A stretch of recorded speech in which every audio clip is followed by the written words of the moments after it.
Welcome back. We're talking about distributions. So last time we introduced the definition of a distribution, and today what we're going to do is focus on some properties of distributions, examples of distributions, and so on. And so the first thing to do is to give some meaningful examples of distributions. And in order to do that in a fairly comprehensive way, first it's useful to think about a topology for the space of distributions. Okay, so the distributions, remember, is we had the space D that we defined last time, and this another way of writing this, which is consistent with our existing notation. This is infinitely differentiable signals with compact support. Okay, it's just this this symbol is in widespread use, and it's a little bit less cumbersome than that. So we'll stick to convention and simplicity and use D. And then we had defined a notion of convergence in D. Okay, and this was a very specific and not entirely commonplace notion of convergence. So I'm not going to rewrite it here, but recall that the way the convergence in D works is you have a sequence of phi j, and you say that converges to D if, so two conditions have to hold. One is that all of the signals in the sequence DJ, phi j, have to have a common compact support. So they all have to be contained in a common compact set. So I said that not quite correctly. Their support doesn't have to be common, but it has to be contained within a common compact set. Okay. So that's one condition, and then the other condition is you have to have uniform convergence of the phi j's and all of their derivatives to phi and its corresponding derivative. Okay, so that's how you define convergence in D. All right. Now what we want to do, okay, so then we defined our set of distributions, which we called D prime, and D prime is the set of continuous linear mappings from D to F. Okay, so that's our definition of distributions. And so now what we want to do is we want to put a topology on D. So we want to be able to say, for example, what it means for a mapping into the set D prime of distributions, or from the set D prime of distributions, to be continuous. Okay. So here's how we, and the way we're going to do that is we're going to define what it means for a sequence in D prime to converge. All right. So just like last time, we gave a definition of convergence in D, and to show that that's really kind of the right definition requires some work, and to really understand what it is that you're talking about in terms of what's the topology of D, and is that topology of D actually equivalent to the notion of converging sequences that we talked about in D last time.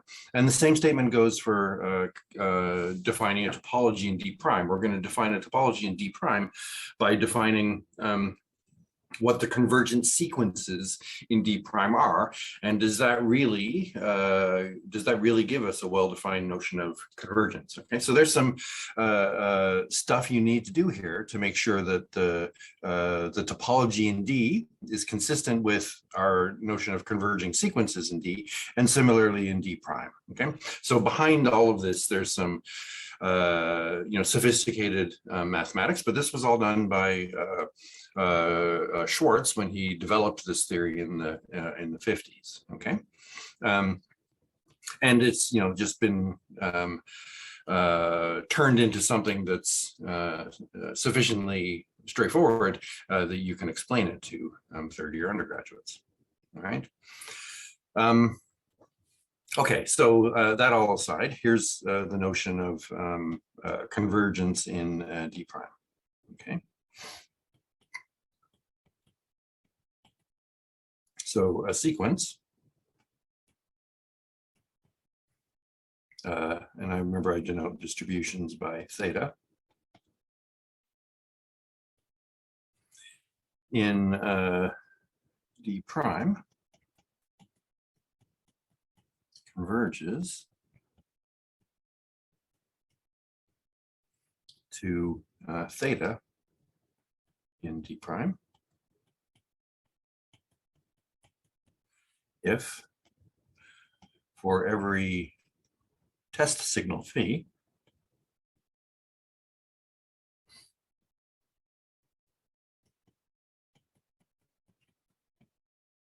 the sequence of numbers theta j of phi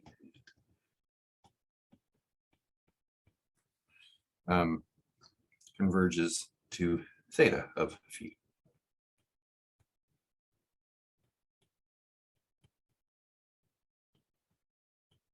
Okay, that's the notion of convergence in D prime.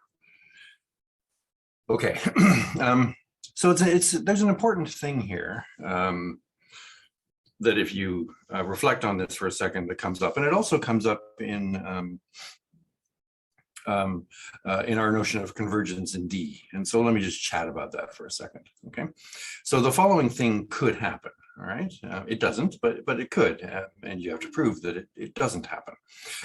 You could take, so what we did was we defined convergence in D of a sequence phi j to an element phi in D. Okay, now is it always going to be the case that if you take a sequence phi j of test signals in D that have are contained, whose support is contained in some common compact set K, and whose derivatives all converge uniformly, let's say converge uniformly to 0, because we saw that the topology in here is linear, and so convergence is equivalent to convergence, or can be reduced to convergence to 0. So suppose that all the phi j's and all their derivatives converge uniformly to 0. Does that necessarily mean that your sequence converges to 0 in here? Okay, and this is really a completeness idea is what I'm trying to get at here. Okay, and so what I'm really asking is this space complete? And so you can define in this space notions of Cauchy sequence. Okay, and then they are given how we've defined convergence in D. The notion of Cauchy sequence is relatively easy to deduce. Okay, and similarly, you have something going on, similar going on in D prime as well. So what if you have a sequence of distributions like so, and you know that sequence of, for every phi, this sequence of numbers converges, does that mean that it converges to some theta in D prime? So my definition has assumed that, right? I've talked about convergence of this sequence to that distribution. Okay. And again, it's a notion of Cauchiness, all right? And so the fact is, and again, these are deeper things than we're going to get into here, is that both of these spaces in an appropriate sense are complete. Okay. All right. And it's sort of those questions are sitting there, and they're kind of begging to be addressed. So I just addressed them. Okay, good. All right, so we're going to see how this notion of convergence is going to be useful. And so just like our convergent sequences here define a topology in the sense that for example, a mapping is continuous if it maps a convergent sequences to convergent sequences, okay, and similarly here. And so these notions of convergent sequences allow us to talk about, for example, continuity, other things as well, okay. All right, so let's give some examples of distributions to kind of put this all to use.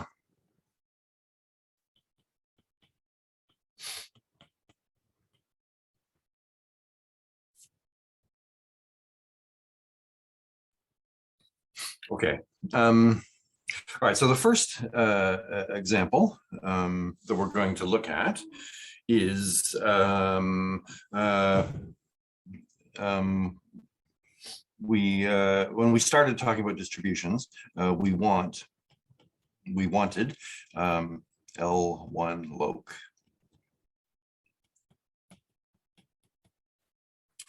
to be in this new space, whatever it was going to be that we were talking about.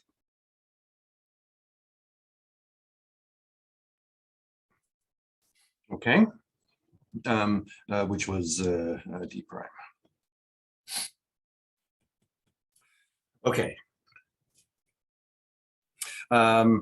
So let's see how that works. So there's various parts of this, okay? The first thing is you want to be able to take an F in here, and from that F, construct a distribution in here, okay? So in other words, you want to have a mapping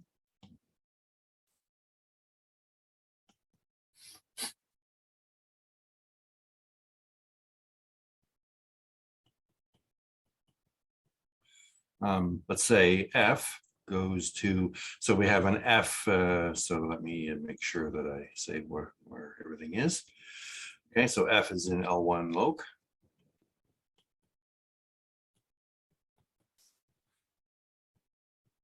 And that's going to map to some distribution, which I'll call theta sub F in D prime. Okay. And I need for that mapping to be, well defined, obviously. But you want maybe more than that. Okay. You would like, for example, for this mapping to be linear. This is a vector space. This is a vector space.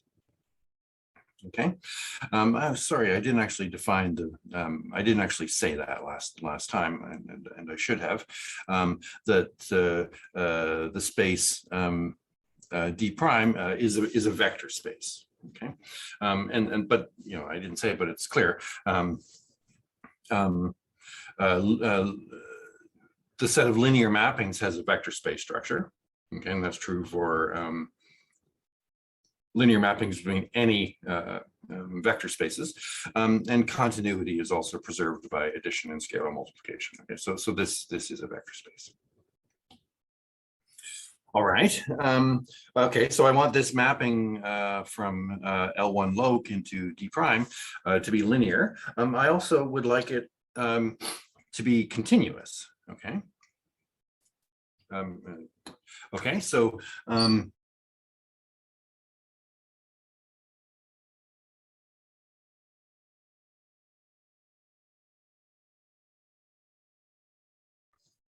forgive me, I'm having sneeze attacks.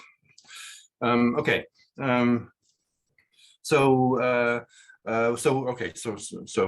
we want this mapping from L1 loc into D prime to be continuous.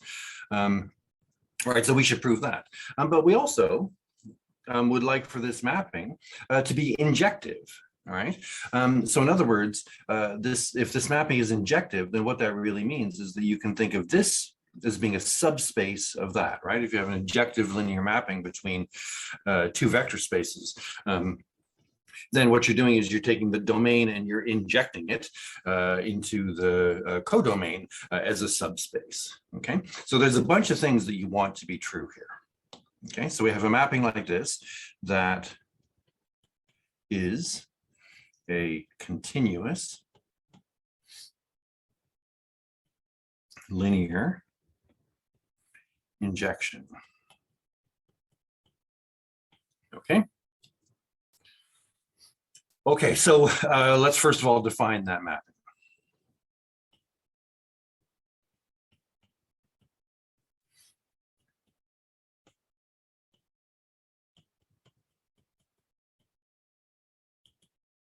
Okay, so I need to define theta f. Okay, so and here's how you define it. Theta f, so I have f, which is an L1 loc of phi. So this is going to be by def. So this needs to it's a distribution, so it needs to give me a number, and the number was going to be this number.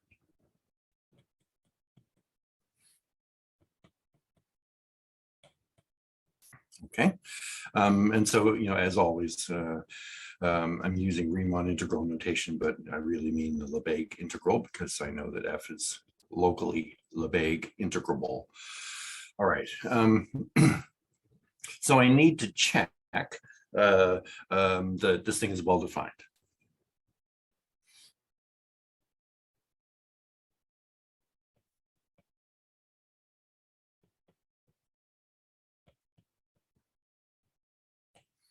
Okay, and so this needs to be, a finite number. Okay. Okay, so I know that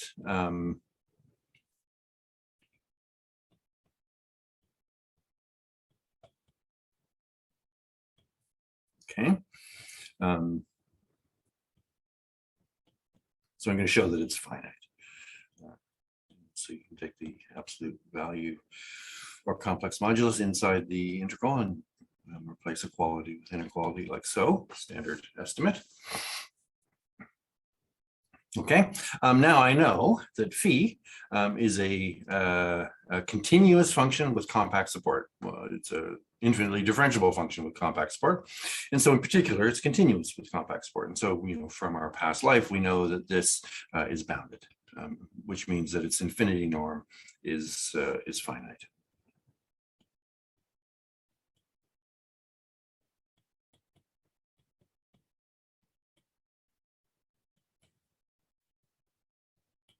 Okay. Right, so now this is a constant, and so if I pull it outside here, I'm just integrating f of t, okay? And then the other thing I know, so I'm going to use both properties of phi here, that it, well, it's infinitely differentiable. The only thing I'm really using here is continuity, but I also need to use its compact support, okay? When I do that, I see that this integral isn't actually the integral over R, it's the integral over the support of phi. Okay, because phi is is 0 outside its support, obviously. Okay, and so let's say that the support of phi is contained in some compact interval AB, okay, just because it's compact.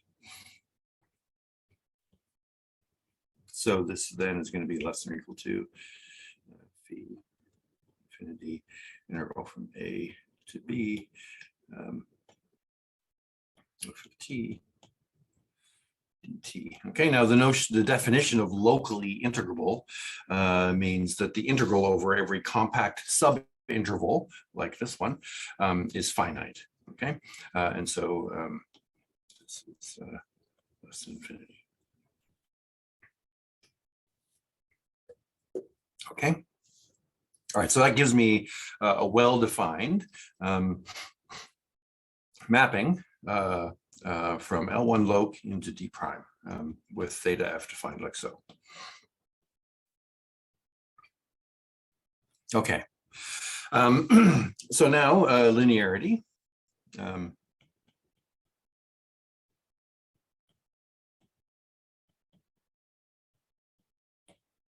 This is clear. Okay, just by, so here's theta f.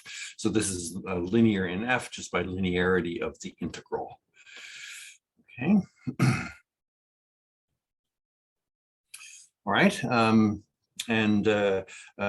So now continuity.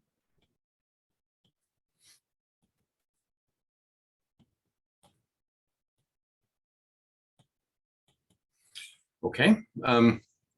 All right, so here I use the definition of convergence in L1 loc and the definition of convergence in D prime. And so I'm going to take a sequence that converges here and show that this sequence also converges, all right? And so to do that, it's enough to show that if I take a sequence here that converges to 0, then the resulting sequence here converges to 0 in the distribution sense, okay? Okay, and that's, again, sort of by linearity of these topologies that I'm working with here. So convergence of a sequence, let's say fj to f is equivalent to convergence of the sequence fj minus f to 0. So you can very often just reduce to talking about convergence to 0. Okay, so let's let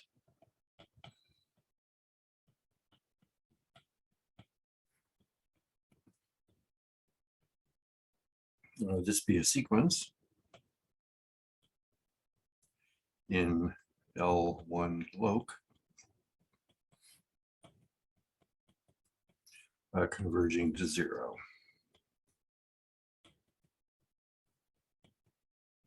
Okay, so this is the 0 function in L1 loc, of course. Okay, so what do I need to show? I need to show that you need to show that this sequence of numbers, okay, theta fj of phi, okay, converges to 0 in D prime. Okay, that's how we're going to show that this thing is continuous. All right, so remember what the notion of convergence in D prime is. Okay, so I need to take an arbitrary test signal phi and show that this sequence converges to 0, sequence of numbers converges to 0. Okay, all right, so let phi be an arbitrary test signal. Okay, so and let's let the support of phi be contained in, as above, some compact interval AB. Okay, so then, okay, so I have theta f sub j of phi. Okay. Okay, so the definition is this.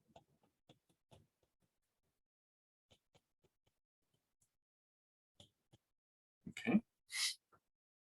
And so I'm going to do, estimates rather like I did just above, and I get that this is, okay,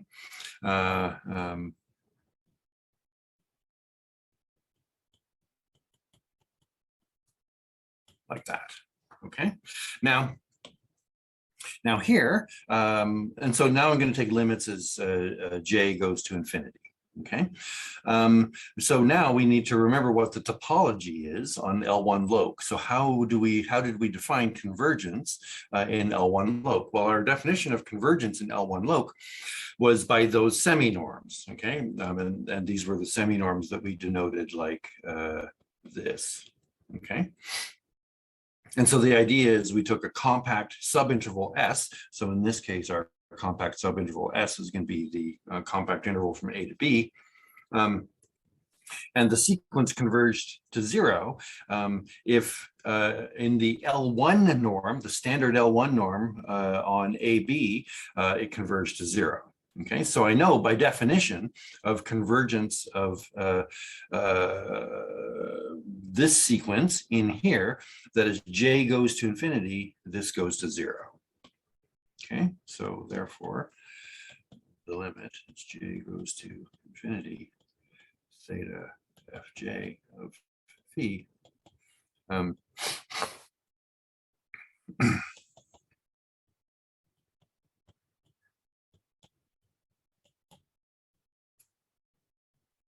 Okay, so let me sort of make it, a little bit clearer what I mean here.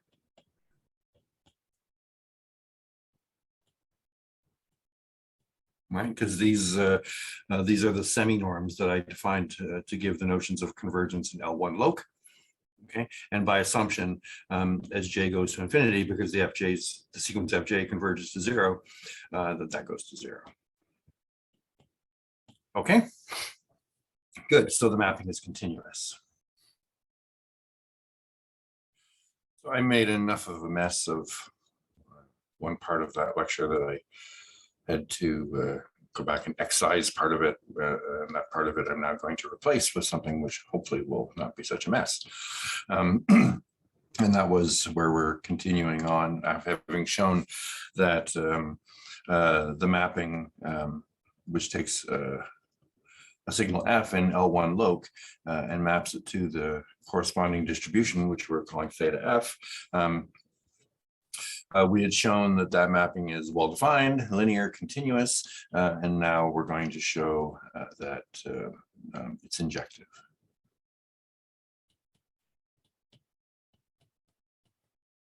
Okay. And because it's linear, what we need to show is that its kernel is 0. Okay, so everything, if theta f is equal to 0, then f must be equal to 0. Right? So that's what we need to show. And so what that means is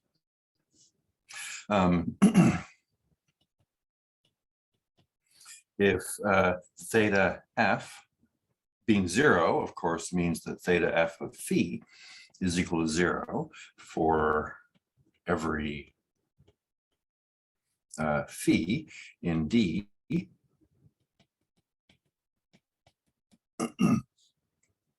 then f must be equal to 0, and this is of course 0 in L1 loc. Okay, and remember, to be 0 in L1 loc means that you should be 0 almost everywhere. Okay. All right, so first we're going to see that it is enough to show that the integral from A to B, f of t, dt, is equal to 0. Okay, for every compact interval, A, B, contained in R. Okay, and of course, as always, when I write this, I mean the Lebesgue integral, and I'm using Riemann integral notation for that. Okay. All right, so first let's see why it's enough to show this. Okay. And so here's how I'm going to argue that. To see this, we're going to fix some point t naught in R. Okay, and I'm going to define G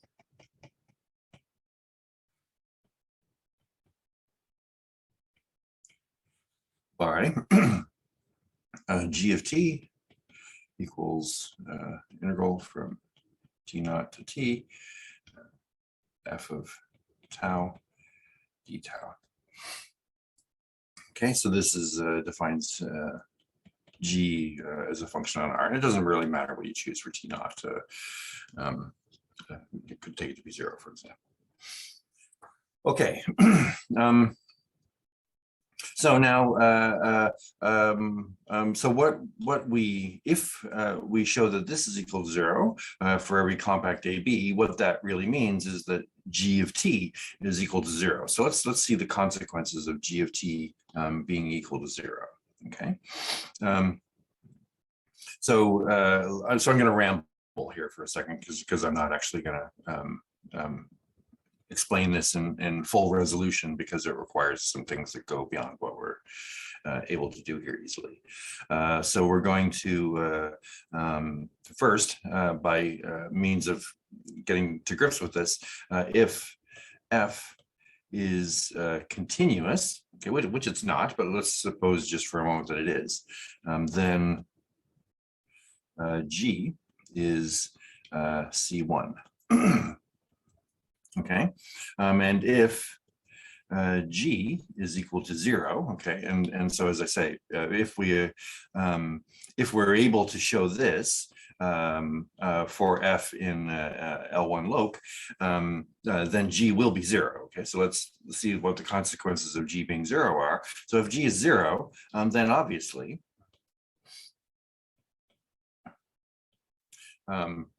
G prime, which is F, is also equal to 0. Okay. So in the simple situation where F is continuous, then this is enough, is my point. Okay. But F is not continuous, it's in L1 loc. So since F is in L1 loc, okay, G is not C1, but it has this attribute, which is kind of between C0 and C1, and it's called absolute continuity, or in this case, it's local absolute continuity. So G has the property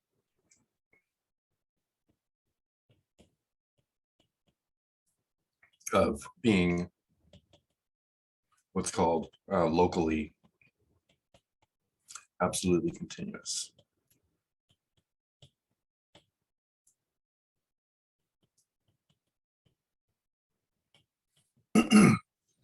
Okay, so there's a few ways of defining absolute continuity, one of which is just this, right? So a mapping is absolutely continuous when it's an indefinite integral of something that's locally integrable, as we're assuming that F is. Okay. Now, but the important thing for our purposes here are what are the attributes of absolutely continuous functions. This implies, for example, implies a few things, but one of the things it implies, and the one that's important for us, is this: that G is differentiable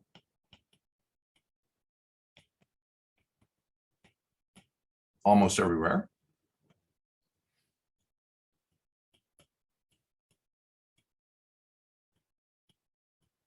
Okay, so remember that this means except on a set of measure 0. And G prime, the derivative of G, is equal to, so maybe let me write G prime of T is equal to F of T for almost every T. Okay, so, you know, at those points where G prime exists, which is at all points except for a set of measure 0, and for almost all of those points, the derivative of G is F. Okay, so, you know, this you know, is sort of the version of this case observation when F is continuous. Okay, so you don't get this. What you get is that's true for almost every T. Okay. And so therefore, if G is equal to 0, then f of t equals 0 for almost every t.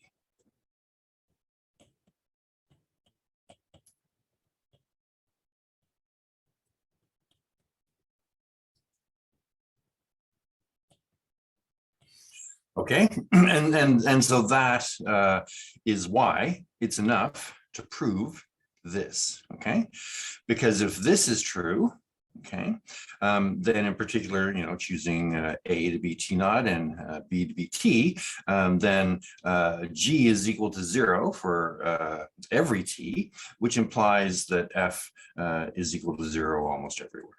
Okay, so what we're going to prove then is we're going to prove that. Okay. All right, so now, and remember what we're assuming. We're assuming this, okay? All right, so I need to use this fact, and the way I'm going to use that is I'm going to construct a sequence of phis with a particular property. All right, so let A and B be a compact interval in R, and define a sequence phi j by, okay, so I will define this sequence by giving you its graph, or the graphs of the functions in the sequence, so that you know what the main properties are.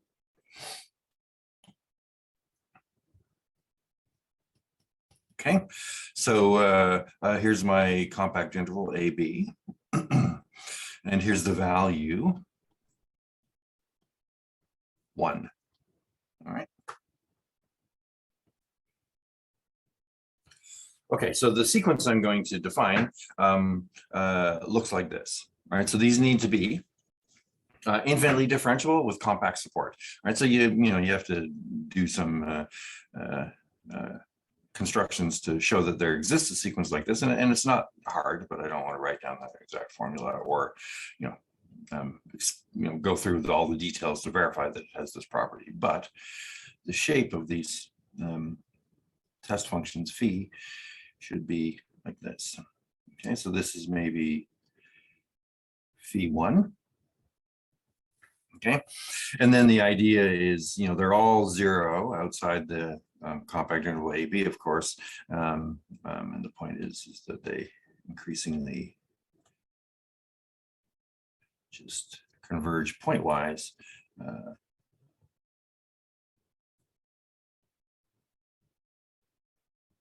Okay, so 2, 3, and so on. Okay, so the point, there's 2 essential attributes of this sequence phi j.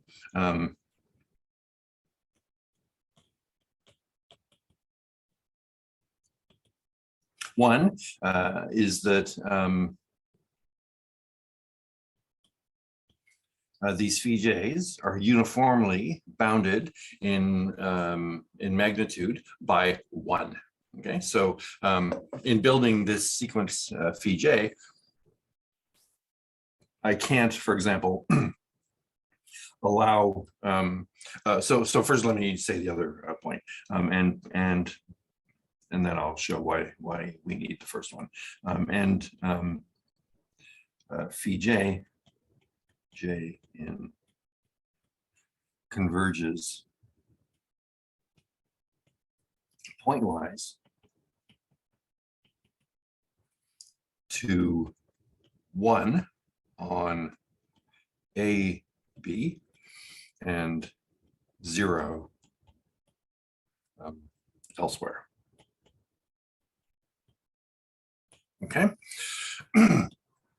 And so my point here is that it's not enough for this sequence to converge pointwise to 0 here, to 1 here and 0. So so the pointwise limit has to look like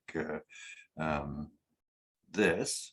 Okay, but the sequence also has to satisfy this uniform boundedness condition. So all the phi j's have to be uniformly bounded, and here I can build them to be bounded by 1. So you can't allow a situation where the fees kind of shoot off to infinity here. Whoops, shoot off to infinity here before coming back down to 1. Okay, so so you need pointwise convergence and uniform boundedness. Okay, and we'll see why that is. All right, so now with a sequence like I've just built, so then what I know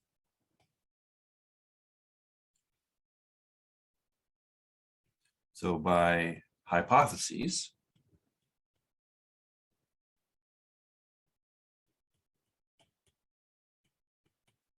okay, I know that theta f of phi j is equal to 0 for every j. All right, but this means that,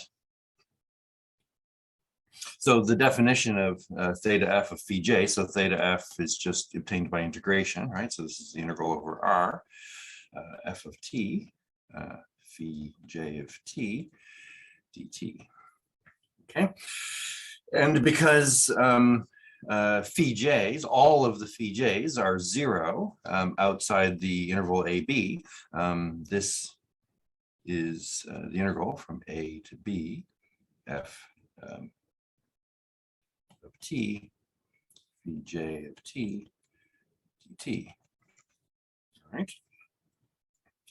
Okay, now let's take a look at this integrand here. Okay, so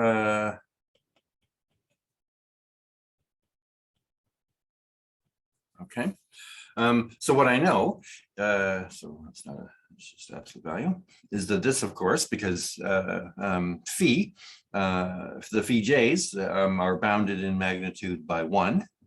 Okay, this is, of course, less than or equal to this. Okay, and what that, and I know that f is locally integrable, and so I know then that on AB, f is in L1. Okay, so what this means is that the integrand here, the integrands, because they're indexed by j, they are all uniformly bounded in absolute value by a function LF, in this case, which is in L1 on AB. Okay, so the point of that little divergent is that I can take the limit. So this is equal to 0.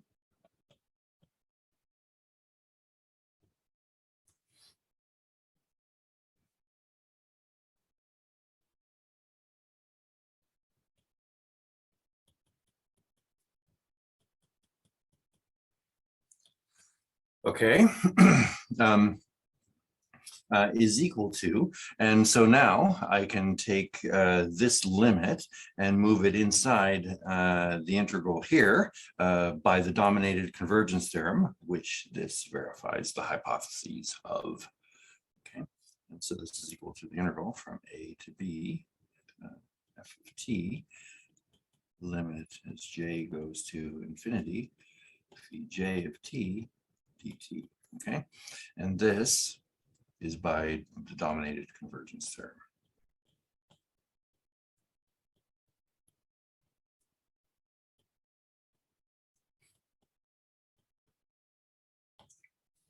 Okay, and so this is our first, kind of significant application of the dominated convergence theorem. And so I just kind of, I want to reiterate here the two features of the dominated convergence theorem that we make use of here are enforced by the way we've built our sequence phi. So again, first by uniform boundedness, okay, and then by pointwise convergence.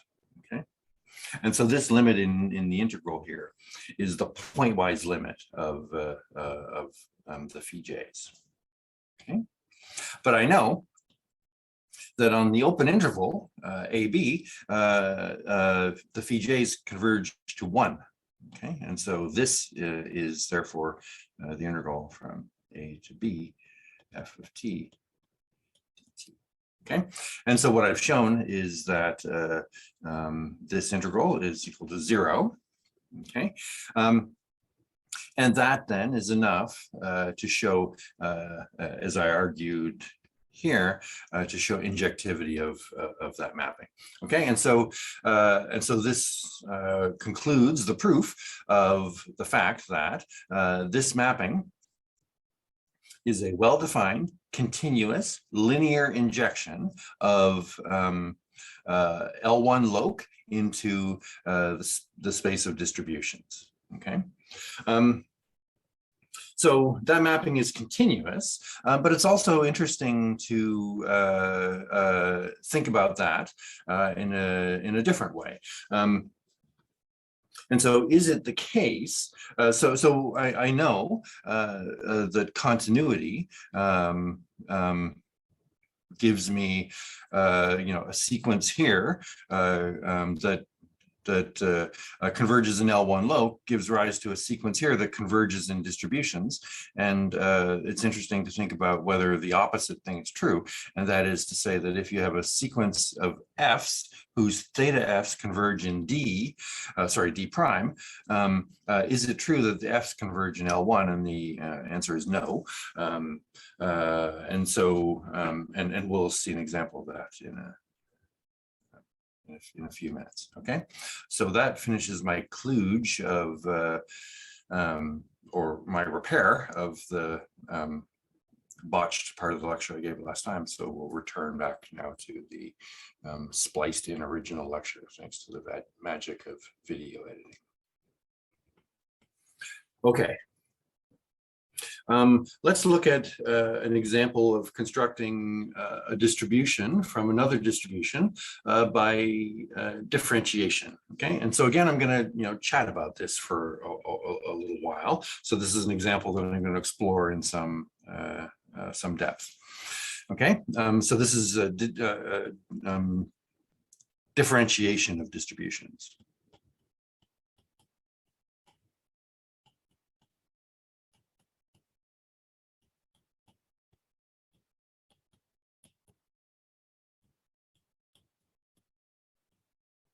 Okay, so let's let theta be a distribution.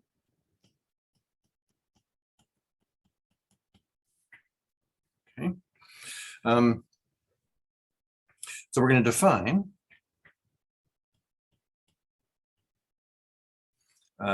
theta 1 of phi, and so I'm going to hope that this thing is a distribution.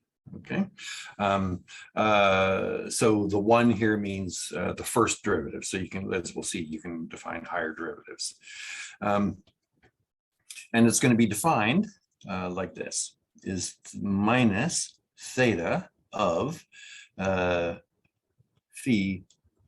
1. Okay, so I know that phi is a test signal, and so phi is a test signal.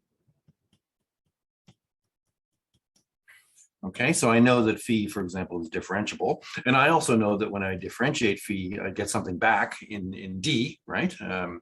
It'll still be infinitely differentiable when you differentiate it once, and it'll still have compact support. And so this makes sense, okay? And so the only thing you need to verify this construction is you need to verify that that is a distribution. Okay, and so what it means then is you need to verify that this definition defines a linear function of phi. Sorry, a continuous linear function of phi. Okay, so we claim that theta 1 is in D prime. Okay, and so we use the definition of continuity from here using convergence, right? So you choose a sequence, and you may as well again choose the sequence to converge to 0.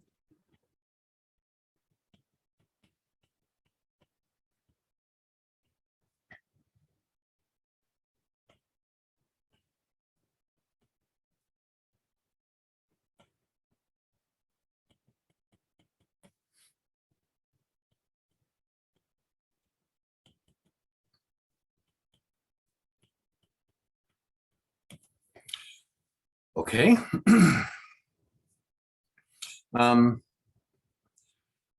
Okay, so what you need to show then is you need to show that the sequence of numbers, theta 1, evaluated on these, converges to the number 0. Okay, so then theta 1 of phi j is equal to, by definition, minus theta of phi 1j. Okay. Now notice that the sequence of first derivatives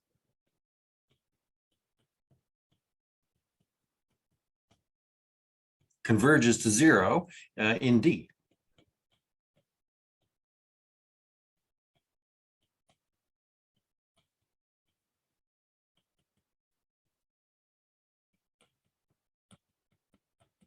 Okay.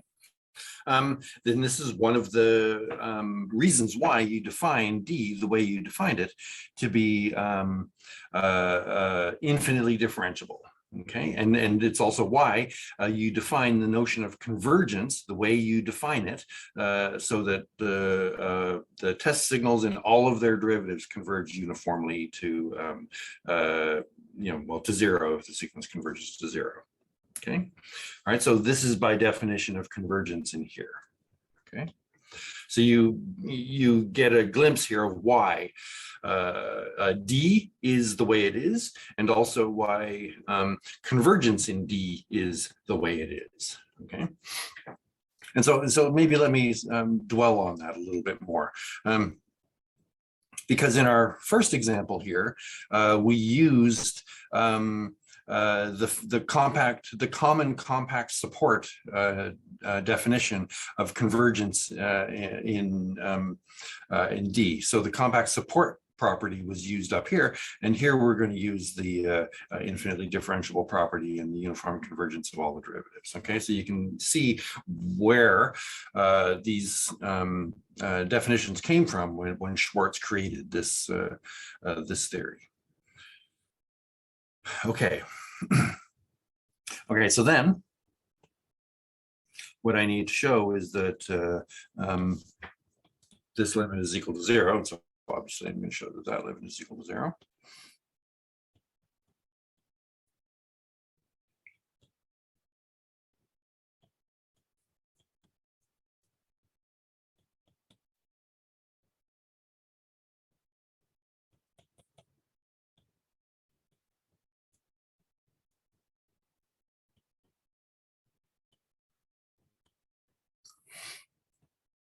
Okay, and so as I said, this converges to 0 in D, and so by definition, that means that this must converge to 0 in D. Okay, and that's all I needed to show, right? Okay, so this gives me the fact that theta 1, the way I've defined it, is continuous. So it takes a sequence phi j in D converging to 0, and it maps it to a sequence of numbers that converges to 0. And that's the definition of continuity in D. Okay. All right. So we also claim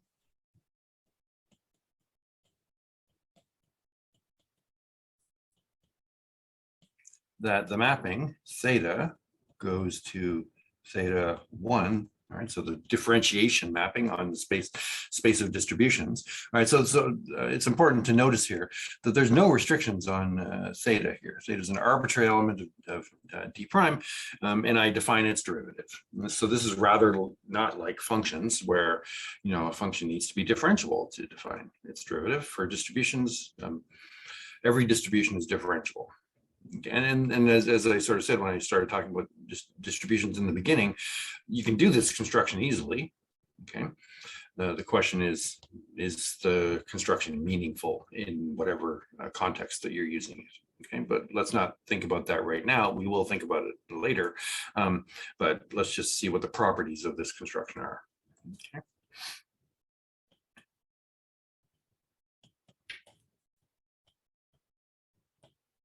Okay, so I claim that this is a continuous mapping. So this is a mapping from D prime into D prime. Okay, and I'm going to use the sequential definition of continuity here, right? So I'm going to take a sequence of thetas that converge to 0 and show that converges to 0. Okay, so suppose that yeah, okay. So suppose that theta j, j is a sequence in D prime converging to 0.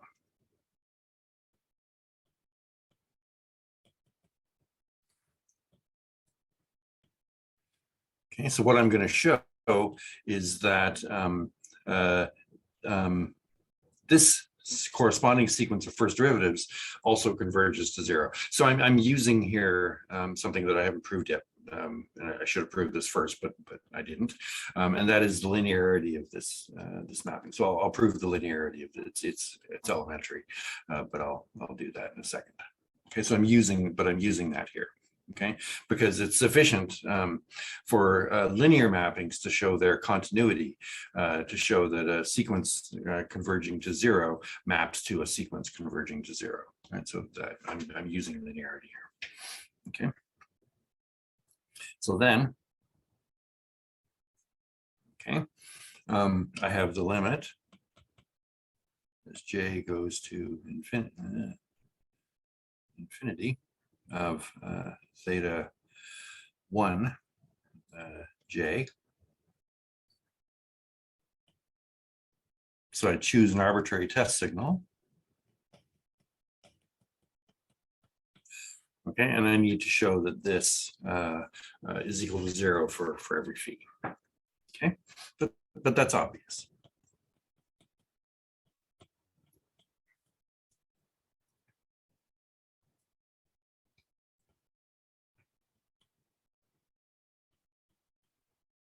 Okay, 0 to 0. Okay, so again, because phi is in D, so is this, and by definition of this thing converging to 0, this is equal to 0. Okay, so trivially I have continuity, assuming linearity, which I will now prove.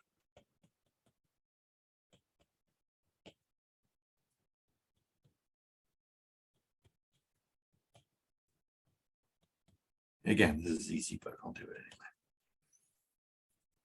Okay, so theta 1 applied to the sum of test signals. All right, so the definition is that this is minus theta applied to phi 1 plus phi 1. Theta is linear.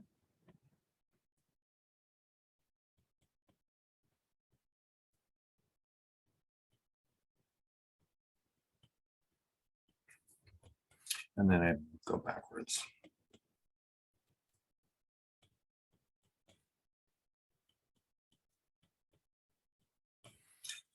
Okay, and similarly,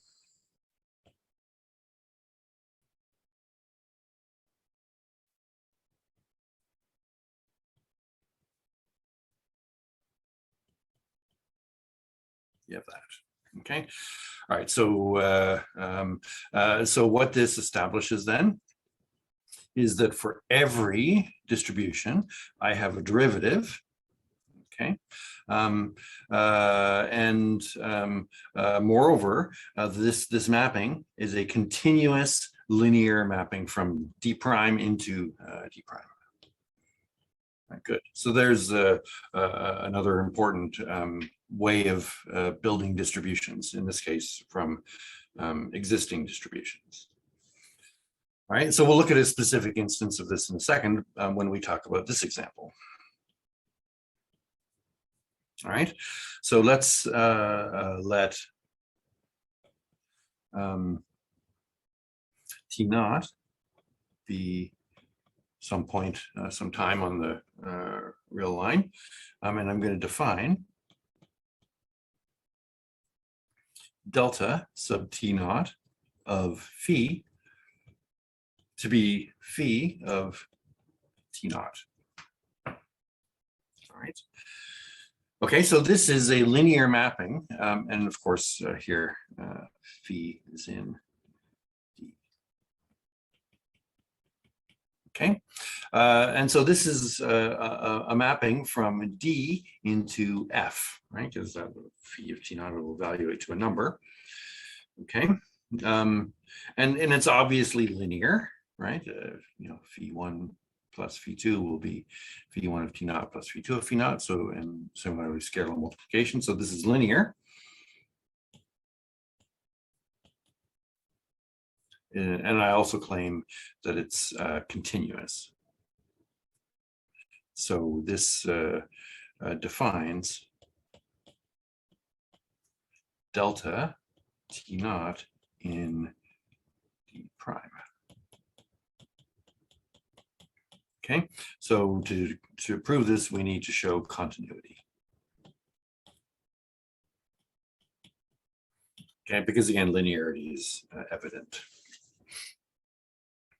Right, so again, we use the definition of continuity. Right, so we take a sequence, phi j,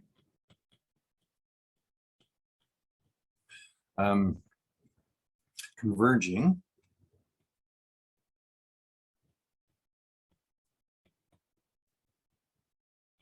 to 0 in D. Right, so I need to show that this evaluated on the phi j's is the sequence of numbers converging to 0. Okay, so the limit as j goes to infinity of delta T naught of phi j is equal to the limit as j goes to infinity phi j of T naught. Okay, so I know because the sequence converges to 0 in D that on any interval which contains T naught, it will certainly converge uniformly to 0. Okay, and well, the point is that this is 0. Okay, by uniform convergence of the sequence to 0. So, it converges uniformly to 0. So in particular, it converges pointwise to 0. It's the way I sloppily said that.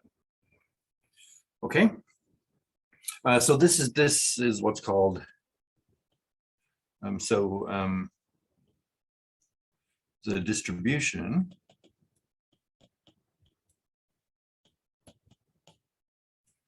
delta 0, and that's typically denoted by delta, is what's called the Dirac, often called the Dirac delta function.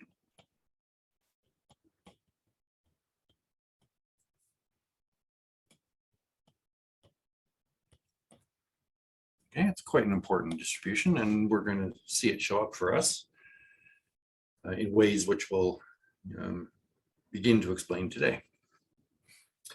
Okay. Okay, so let's do more with this. Okay, so I claim that the sequence uj in L1 loc. So this is the sequence uj that we talked about when we first talked about motivation for distributions in terms of differential equations. This simple scalar first order differential equation, x dot equals u. Okay, so we had this sequence of locally integrable uj's, and remember how we built these. Okay, so on 1, it had the value 1, and then 0, and then so this was U1, and then U2 had the value 2, and then from 0 to 1/2, and then U3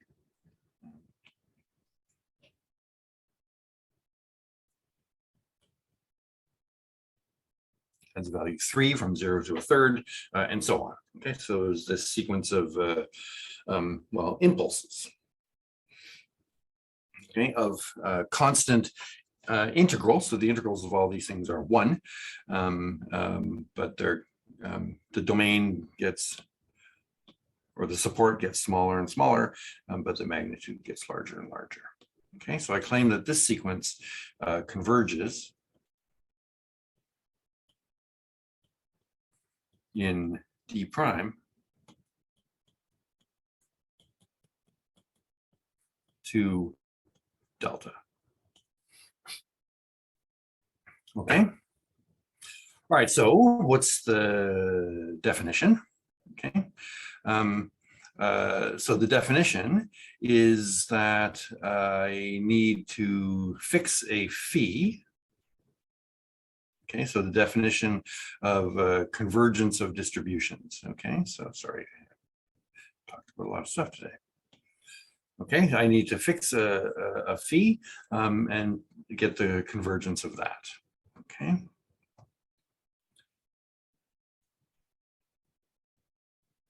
All right, so let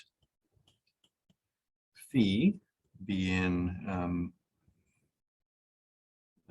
D. And I'm going to denote epsilon j to be the max of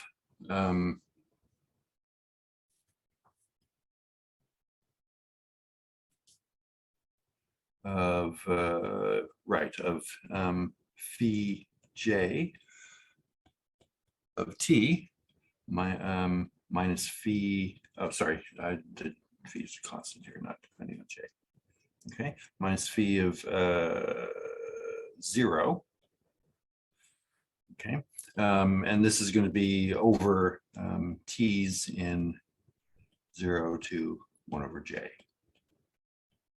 Okay. All right, so I defined that sequence of numbers, and what we're going to use is the fact that as j gets large, this sequence of numbers, epsilon j, goes to 0, and that's just because as j gets large, the t's get closer and closer to 0, and phi is continuous, and so the epsilon j's go to 0 as j goes to infinity. Okay. And so what I have is the following thing. I have that phi of 0 minus epsilon j is less than or equal to phi of t, which is less than or equal to phi of 0 plus epsilon j. And this is true for all t's in 0, 1 over j. Okay. That's just true from the definition. Okay, now what I'm going to do is I'm going to integrate this equation from 0 to 1 over j and multiply it by j. Okay, so I'm going to perform j integral from 0 to 1 over j dt on this inequality.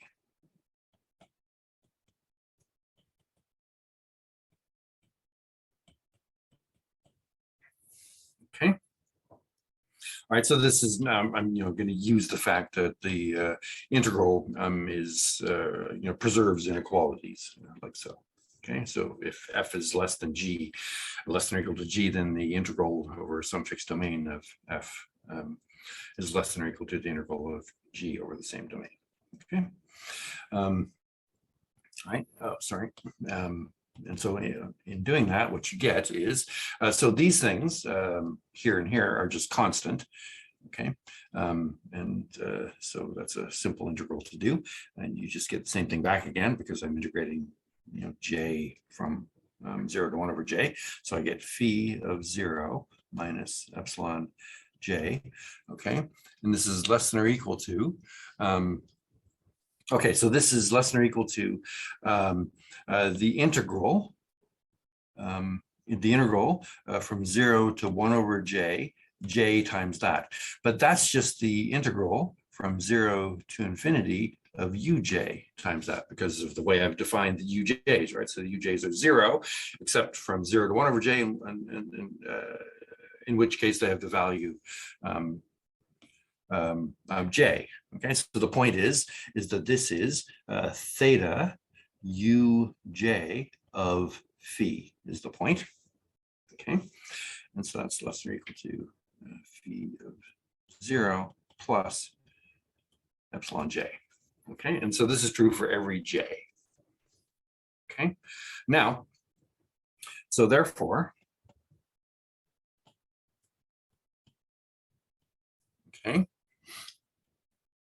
the limit as j goes to infinity of theta uj of phi. Okay, so I'm going to take the limit as j goes to infinity of this business. And so, as I said, the epsilons go to 0 as j goes to infinity. And so, this thing gets pinched closer and closer to phi of 0 as j goes to infinity. Okay, and this, of course, is delta of phi. And so that's all I need to do to show that this sequence of distributions converges to this Dirac delta function.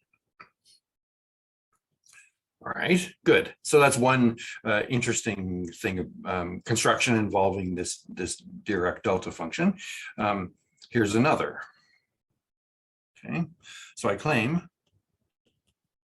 that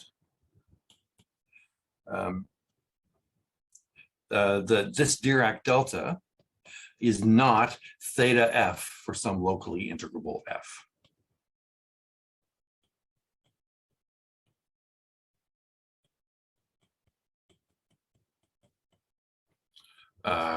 Such that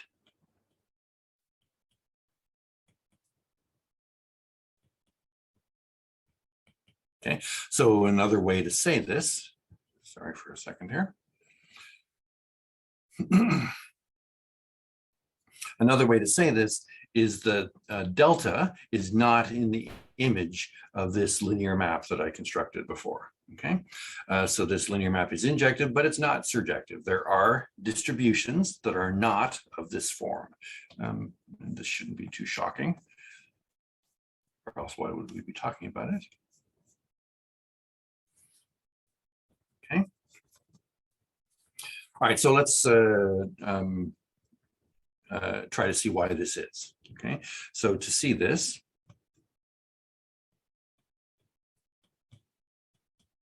okay, we claim that there exists no f in L1 loc such that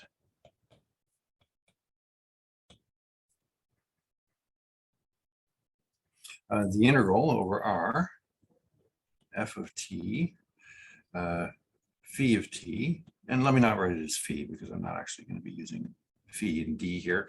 I'm going to be using, so I'll write it as g.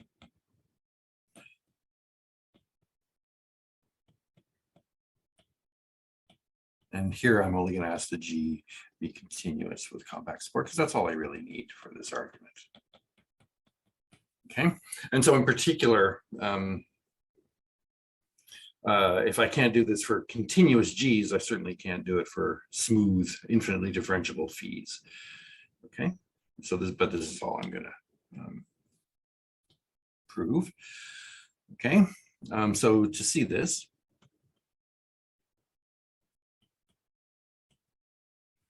let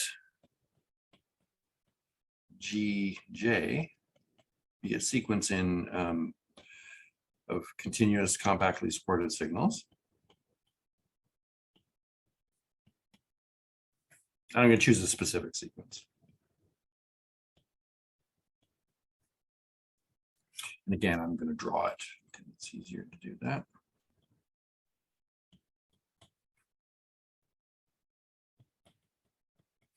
Okay, and so the sequence looks like this. So G1 might look something like that. No, you could even be specific here and say it's from -1 to 1. The most important thing is that the value here be 1. Okay, so this is G1. And then the idea is the sequence does this. And again, you could be specific and it doesn't really matter. All you need is some sequence of supports that shrinks monotonically to 0. So this will be G2 and so on. Okay, so that's my sequence. So the idea is I just have a sequence of hat functions whose support shrinks to 0, but whose magnitude at 0 is identically equal to 1 for every j. Okay, and you could imagine doing this with infinitely differentiable functions as well, right? So.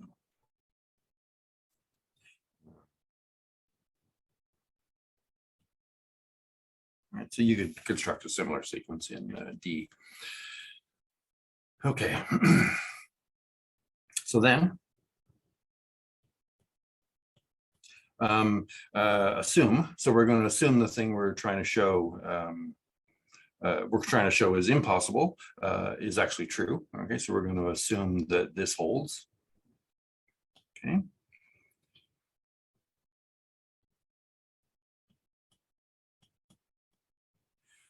So let me call this star.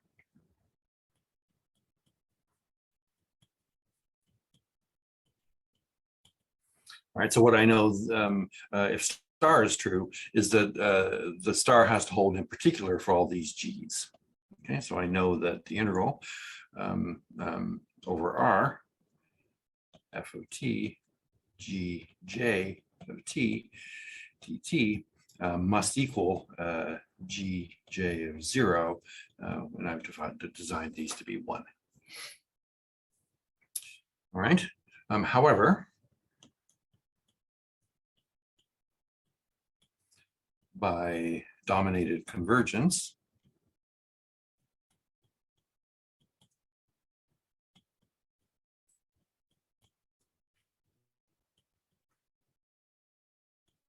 okay, so I have this collection of integrals that depends on j. So I want to, take the limit as j goes to infinity of this, and bring that limit inside. Okay, the limit. So 1 is equal to the limit as j goes to infinity, integral over r f of t gj of t dt. Okay, so equality here just comes from the fact that each of these is equal to 1. Okay, now I'm going to use dominated convergence to bring the limit inside.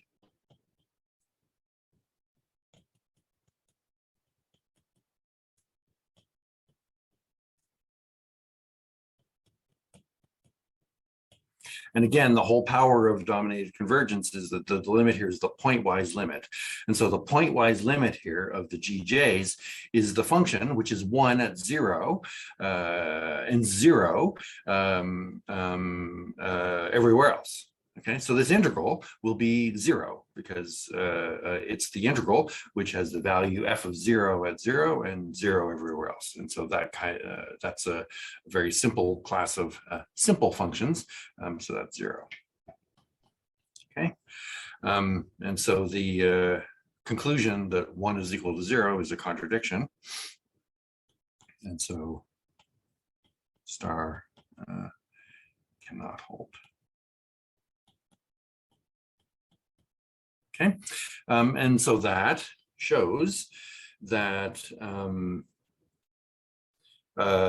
there can be no f in L1, so the delta is equal to theta f. Okay, so you can say Dirac delta function, but it's not a function. Okay, it's an example of a distribution which is not obtained from a function. All right, good. Let's continue with Dirac delta. And I claim now that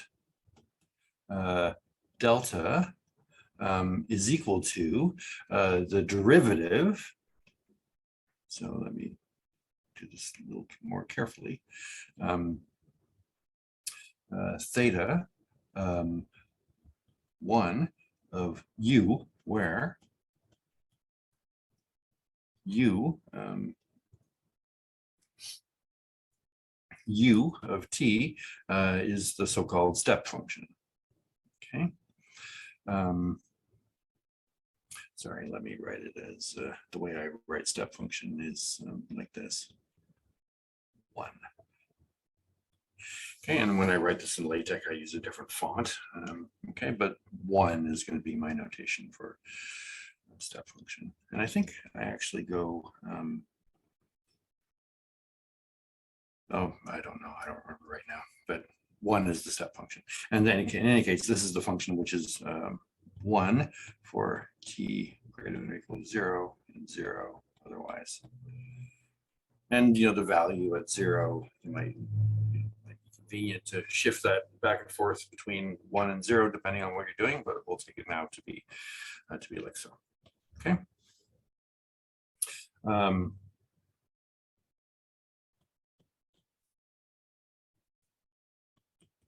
Okay, so it's 0 out here and 1.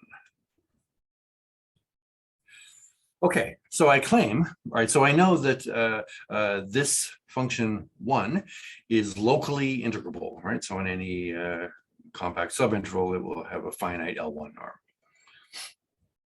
All right, so as a locally integrable function, it has a distribution attached to it, which is theta 1. And as a distribution, I can just differentiate that, and I claim that that derivative is delta. Okay, so indeed, so what I need to show is I need to show that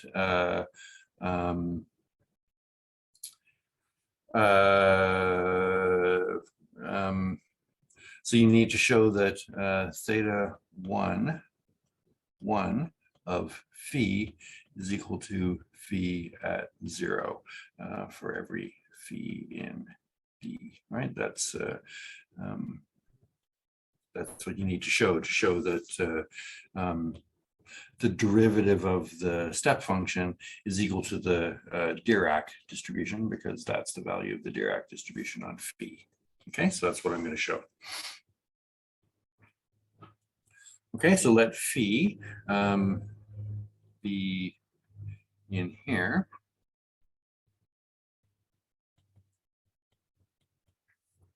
Okay, and now we're just going to calculate. Okay, so phi 1 of phi, by definition of the derivative, is minus, this is theta of the step function, is minus theta 1 of phi 1. Okay, and this is by definition of theta for the function, the step function 1, is minus the integral from 0 to infinity 1. Well, actually, sorry, it's the integral from the integral over r, 1 of t phi 1 of t dt. Okay, and because the step function 1 vanishes for negative t's, this is minus the integral from 0 to infinity phi 1 of t, okay, because that's just the definition of the step function. Okay, so this is an easy integral to do. The integral of the derivative is the function. Okay, so this is phi of t, keep the minus sign, from infinity to 0. Okay, now phi has compact support, so at infinity, it makes sense, and the value of phi for large t's is equal to 0, and so this is just going to be minus phi of 0, which is 0. Okay, and so indeed, I see that the Dirac delta distribution is the derivative of this function. Okay, so we can see here, and this function is obviously not differentiable, right? It's not differentiable at 0. Okay, but it's certainly differentiable as a distribution. Every distribution is differentiable, and you know the result when you differentiate this non-differentiable function is that you end up with a distribution which is not a function. Okay, good. Okay, and when I talked about derivatives of distributions, I should have done this, but I forgot to. So finally, so this sort of ends my sequence of examples, and now I'll just loose end. And it's this, is if f is a continuously differentiable, then, okay, all right, so there's two things that you can write down, okay? So you can write down theta f, okay? Because f is locally integrable, so it's continuous, and so it's certainly locally integrable. And so you can write down theta f. And you can, therefore, because theta f is a distribution, you can differentiate it. Okay, so that's one thing you can do. Another thing now that makes sense is you can take f, you can differentiate it because it's continuously differentiable, and you end up with f prime, okay, or f1, okay, and so you can write down theta f1, okay, and the fact is that these two things are the same. Okay, and actually, this fact is important to understand because it motivates the definition of this as the derivative. Okay, so it's saying that the distribution of the derivative is equal to the derivative of the distributions, is one way of phrasing what that statement says. Okay, and so this is easy to prove. Okay, and it's you know, the construction that I do here is a common construction that shows up all the time when you use distributions in practice, or at least there's many areas of application where this kind of construction that I'm about to do here is one that one uses often. Okay, all right, so to show that these are equal, I need to show that they agree on any phi.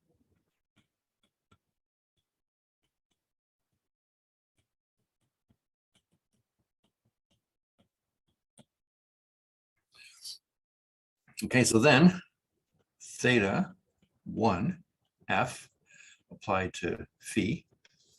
Okay, so this is, as I said, this isn't hard. You just, you know, write down the next obvious step. Okay, the next obvious step is we use the definition of derivative. This is minus theta f of phi 1. Now I use the fact that this distribution is the distribution corresponding to an actual function. Okay, this is then minus the integral over r f of t phi 1 of t dt. All right, so now you you integrate by parts, okay, and you can integrate by parts here because f is differentiable. And so I always have to kind of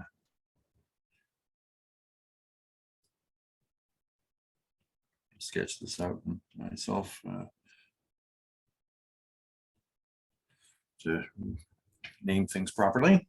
Okay, so in the integration by parts formula, apparently this is u, and this is u dv. Okay, and so u is equal to f, and dv is equal to phi 1. Sorry, dt. Okay, so in other words, phi is equal to u. Okay, so that means, sorry, v is equal to phi. Okay, so v is equal to phi. Okay, so now I can do the integral and may as well wrap it up. So du is f1. Okay, good. So there's my little integration by parts formula off to the side. Okay, so then I'm going to get minus uv. Okay, so that's f of t, phi of t, and this gets evaluated at the endpoints, right? And so I'm just going to put infinity, minus infinity here. You know, and you can choose a large number and let that number go to infinity. And then I have minus plus integral from over r, and so it's v du. So phi f of t f1 of t dt. Okay, so that's just integration by parts. Now we're going to use the fact that phi has compact support. And so at infinity and minus infinity, phi is 0. Okay, so the point is that I simply get this thing. And what's that? Well, that is just the distribution corresponding to f1 applied to the test signal phi. Okay, so this is simply theta f1 applied to phi. Okay, and that's exactly what I wanted to show. Okay, all right, so this, and so again here you see why distributions are defined the way they are. So the compact supportness here makes sure that this boundary condition, after I do the integration by parts, goes away. And so that allows me to shift the derivative from here to here in that formula, and I don't get any boundary terms down here. Okay. All right. So that's all I wanted to say today, and we'll keep talking about distributions next time.